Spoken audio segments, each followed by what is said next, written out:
It was hard to see, but now everything makes sense. Every fight, every harsh word, every heavy silence. Deep down, they were just the wrong ways of asking for attention. There was an inability to express feelings, a failure to communicate. What really mattered was ignored until it was too late. Now the weight of this suffocates. Realizing that this lack of awareness pushed us apart, that it broke what we wanted to hold on to the most. And this awareness hurts. If there's still room for a fresh start, maybe it's possible to show that the lesson has been learned. Not with empty words, but with real changes. The question remains, would there still be a chance? Understanding too late is a heavy burden. When everything has already been said, when every thoughtless gesture has left marks, when the silence that was once comfortable is now just absence. But the cruelest mistake wasn't just creating distance, it was taking so long to realize it. It wasn't neglect, it never was. It was blindness, pride, the inability to see the obvious. The arguments weren't about the words spoken, but about what was behind them.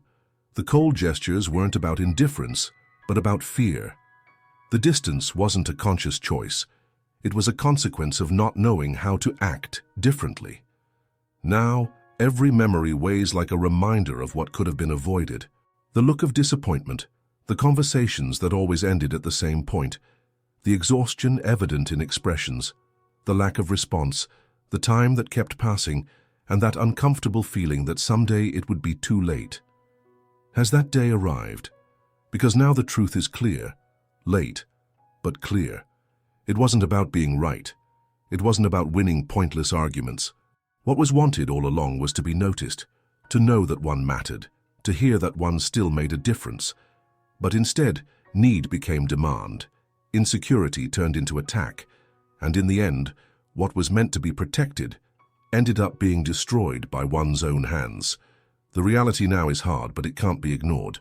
To look back and realize everything that was lost, every opportunity wasted, every time pride was chosen over honesty. If only it were possible to turn back time, everything would be different. But time doesn't rewind, and all that remains is the doubt. Is there still a chance to do things differently from here on out? If there is still a space, however small, if there's still something that can be rebuilt, then there will be no hesitation. It's not about empty promises or pretty words. If there is a fresh start, it will be made with intention, with presence, with the certainty that the lesson has now been learned. But this chance doesn't depend on those who understood too late. It depends on those who were hurt, on those who grew tired of waiting for a change that never came. If it's too late, then there's nothing more to say. Just accept and carry the weight of the knowledge that things could have been done differently, but weren't. But if there is still a way forward, then the only thing that can be done is to prove that this time, everything will be how it should have been from the very beginning. Does that answer still exist? The silence that follows the question is the hardest to bear. Not knowing the answer, not having control over what comes next. Because deep down, the decision has never been in the hands of those who request the chance. If there's still something to be said, if there's still a trace of space to explain, then let it be clear. This is no longer about empty regret. It's not about trying to fix what's broken just to ease the guilt. What's at stake now is not a desperate plea to go back to how things were before. Because what was before didn't work. It can't be about returning. It has to be about starting off on the right foot. But is that still possible? Because the absence has become a punishment. Every detail, every memory that insists on appearing uninvited, every moment that could have been different. The answers that should have been given at the right time, the gestures that should have been made before it was too late.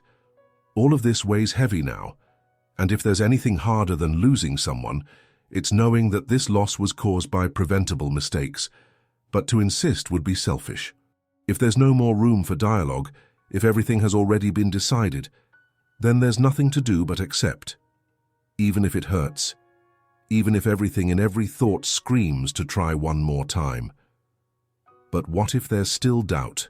If there's at least a fragment of uncertainty left, a small part that still wonders if it's worth listening, if there's still something to be salvaged, then let that be enough to take a step. It's not a request to forget what happened, because forgetting would be unfair. But maybe it's a plea to believe that now is different. The words have already been spoken. What comes next is no longer under control, but the question still echoes, waiting for an answer that could change everything. Does that answer still exist? And what if that answer never comes? If silence is the only possible response, then it will be this silence that must be accepted. Not as punishment, but as consequence. Because nothing erases what's been said. Nothing undoes what's been done. You can't demand understanding after so many failures. You can't expect patience when it's already run out. But what to do with all of this that still remains here? With this urgency to talk, with this suffocating desire to fix things? Because even if the answer never comes, even if nothing can change anymore, the truth remains the same. It took too long to understand. And now every day is a reminder. What once seemed ordinary now appears essential. The sound of laughter that can no longer be heard. The routine that seemed insignificant but was part of something greater. The absence of those little things that were never valued as they should have been. This is what happens when you understand too late. You are left with emptiness, with the weight of what was left unsaid, with the regret of seeing only when there was no one left to hear. Yet the doubt remains. Because if there is still something, no matter how small, if there is still space for a glance, for a word, for a breath of hope, then silence does not need to be permanent. You do not ask for forgiveness, expecting a guarantee of acceptance. You ask because it is necessary, because your conscience won't let you move on without trying. So if there is still a path, if there is still a chance, let it be said now. Let it be clear that the lesson has been learned, that pride no longer has a place here. But if everything is already lost, then let this pain at least serve as a reminder.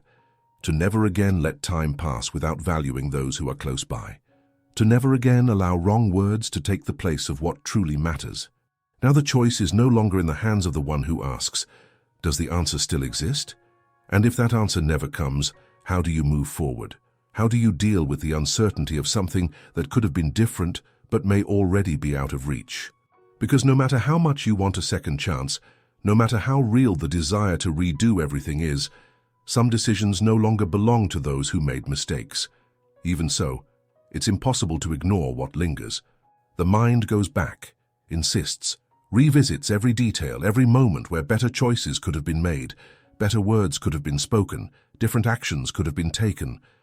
The weight of this doesn't dilute with time, it accumulates. Each day without an answer, each prolonged silence, every absence that once didn't seem so significant, but now occupies everything. And so the question remains, echoing without pause, how long does one wait? Because insisting might seem like a mistake, but giving up feels like a punishment. The fear of being a nuisance, of forcing open a door that has already closed, of disrespecting the space that's needed. But there's also the fear of not trying hard enough, of giving up 1 second before the opportunity that could have existed. What if there's still room for one last attempt? Not to beg, not to pressure, but to make it clear, once again, that change is real. That this time these aren't just empty words. Understanding has arrived late, but it has arrived fully. That it's not about pleading for mercy, but showing that there's something genuine in this desire to get it right. But the patience of someone who has waited is no longer there. The trust that was broken cannot be rebuilt with promises. And who can guarantee that if given another chance, it wouldn't be too late for that chance to make any difference? Perhaps the answer will never come. Perhaps silence is the only sign that it's time to move on without insisting. But if there's still a trace of doubt, a sliver of hope that hasn't been entirely extinguished, then let that be enough for at least one last word. Because accepting loss when there's no choice left is one thing. But giving up when there might still be a way, that would indeed be the definitive mistake. So one last time, is there anything left to say? And if there's nothing more to be said? If the answer is precisely that, the absolute silence, the emptiness of a decision that has already been made, the closure without warning, without a chance to say goodbye. Because there's a limit to waiting. A point where insisting is no longer a plea for redemption, but an invasion of another's right to move on, without carrying the burdens of those who have erred. Perhaps this is that moment, the instant one realizes that the absence of a response is, in itself, the most definitive answer that could exist, and it hurts. It hurts because the understanding came too late, because now the lesson has been learned, but there's no one left to see the difference. It hurts because everything that once felt small now screams in memory, insisting on showing what can never return. It hurts because deep down one always believed there would be time, that one last conversation would happen, that a crack would appear to show that everything could be different. But what if that chance never comes? So, what is the next step? Because standing still waiting for an echo that never arrives isn't living. Being stuck in regret without being able to change anything doesn't alter the past, doesn't rebuild anything, doesn't undo the pain caused. If there's no more room to ask for forgiveness, if there's no one left willing to listen, then maybe it's time to change the question. It's no longer about, is there anything else to be said, but rather, what to do with all that remains? Because pain needs to have a purpose. The mistake must have served some purpose. If not to recover what was lost, then at least to ensure that this cycle isn't repeated, so that next time, whether with anyone or in any situation, the answer doesn't come too late. Perhaps this is the final lesson. Some second chances don't exist. Some absences are definitive. And understanding this can be even more cruel than having made the mistake. But now what? What to do with all that's left? If the answer never comes, if silence is the only thing that remains, then the only option is to learn to coexist with it. Because ignoring it doesn't change anything, and running from it doesn't erase the truth. What remains now is no longer an interrupted dialogue, but an endless monologue within one's own mind. The unanswered questions, the scenes that replay, the what-ifs that emerge at every moment. What if it had been different? What if I had been more attentive? What if I had noticed sooner? But the truth is simple and brutal, it wasn't. You can't negotiate with time. You can't ask it to rewind and allow for corrections of mistakes. It moves forward, indifferent to what remains unfinished. And somehow, you must do the same. But how do you let go of something that still binds you inside? How do you release something that still weighs on your chest? Perhaps that's what hurts most. There's no manual to follow. There's no ready script that teaches how to accept absence, how to live with the emptiness left by someone who is no longer there. All that's left now are memories, some good, some painful. Some bring comfort, while others are like thorns that dig deeper with each attempt to move on. So what remains? What remains is the silent commitment not to make the same mistakes. What remains is the promise not to ignore the signs, not to put off important conversations, not to let pride overshadow love. Because this pain, this absence, this regret, all of it needs to serve a purpose. If not, it's just empty suffering. If there's no way back, then let there at least be learning. But is learning alone enough? Will time one day create a space for one last conversation, even if it's just to close what has been left open? Or do certain stories simply end like this, without a period, without a farewell, without a final chance to say what should have been said long ago? And if it's like that, how does one learn to live with it?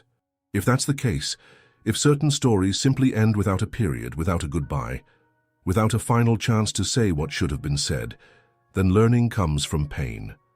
There is no more room to wait for answers that won't come. Silence has become final, not by choice but by consequence. Accepting this is the hardest part. The truth is that some losses are lessons. Lessons that arrive late but leave deep scars. Because in the end, it's not just about losing someone, it's about losing a part of yourself in the process. It's about realizing that time is relentless and that there isn't always a second act, a fresh start. Sometimes the mistake closes the door for good, and now there is only one choice left: to carry this pain as a burden or to transform it into change. Because clinging to the past doesn't bring anyone back, but changing can prevent it from happening again. So, the final question is no longer, is there still a chance? But rather, what to do from here on out? If the answer never comes, let the lesson remain. Value what you have while there's still time. Listen before the other gives up on speaking. Speak before it's too late to be heard. Be present, because what is lost through carelessness may never be recovered. And now I want to know, have you ever experienced something similar? Have you ever lost someone by not recognizing the signs in time? Leave your comment. I want to hear your thoughts on this. And if this message resonated with you, please like and subscribe to the channel, because maybe this reflection can help someone before it's too late.